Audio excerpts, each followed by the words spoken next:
a young aspiring Army veteran, disappeared from the face of the earth, with no trace of where she went. Her loved ones feared that something horrible has happened to her.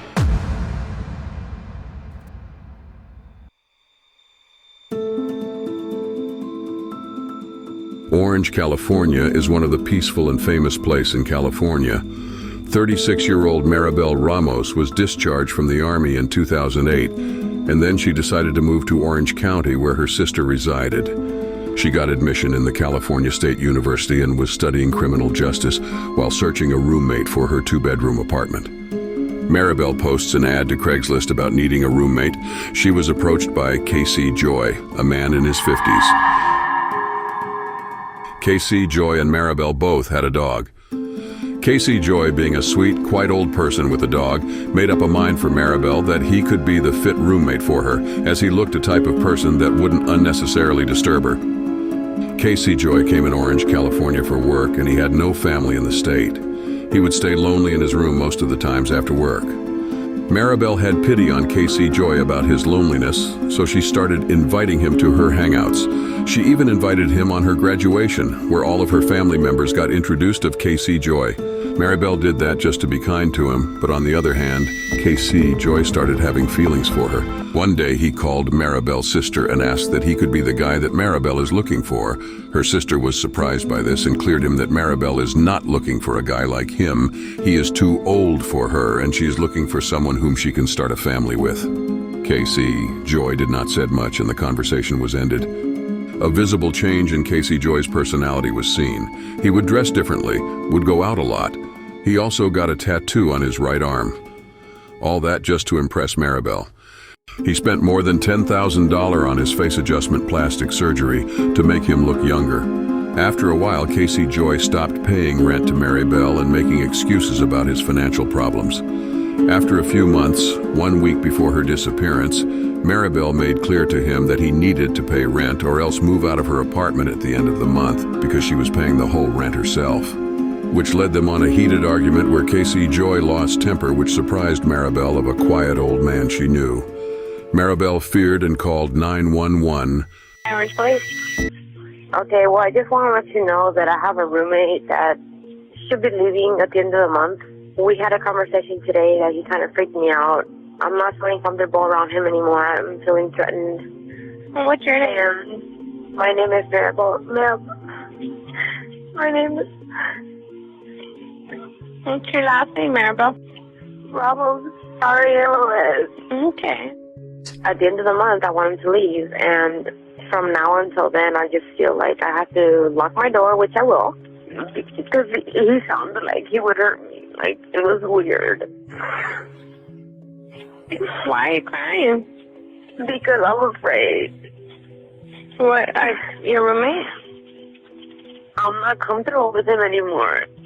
I'm just like calling so that you guys know that if something happens, that I did it because I was trying to defend myself.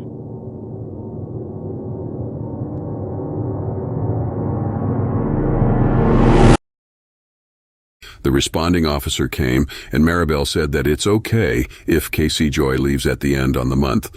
No charge was reported by Maribel, and the officer left. After a few days, just a day before the disappearance of Maribel, she and Casey Joy were on a heated argument again, which led Maribel called her friend Paul, which told Casey on the phone that he needed to get his stuff and move out tomorrow, or else he would physically get his stuff out of her apartment. This was the last call made from Maribel's phone.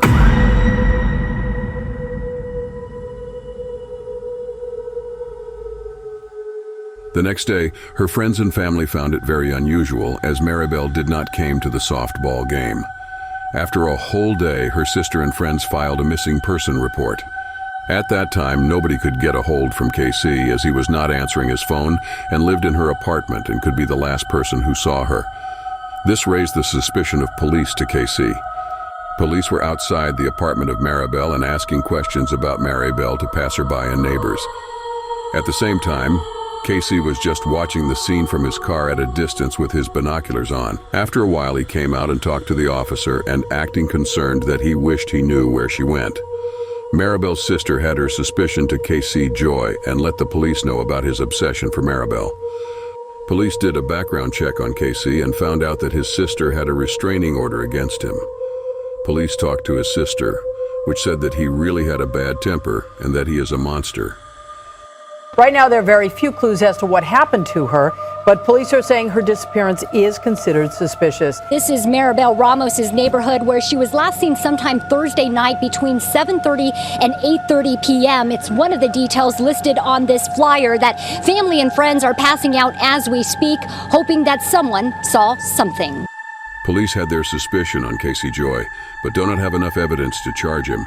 So they start keeping track of every move he makes. He starts going on public library every day, where he would rent a computer. Police kept a track on his computer remotely, where they can see his every move.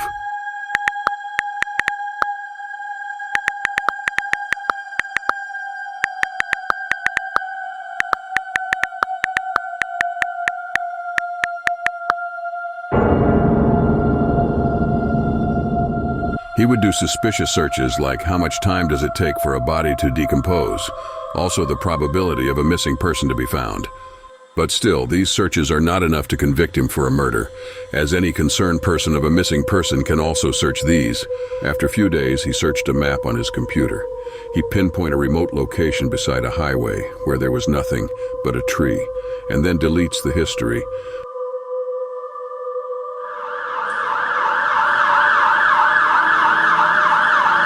Police went to the location where Casey pinpointed on his computer. Just below the tree, there was a body buried of a woman, which soon confirmed as Maribel Ramos. Maribel Ramos disappeared 2 weeks ago, but a body found near Majeska Canyon has now turned that search into a homicide investigation.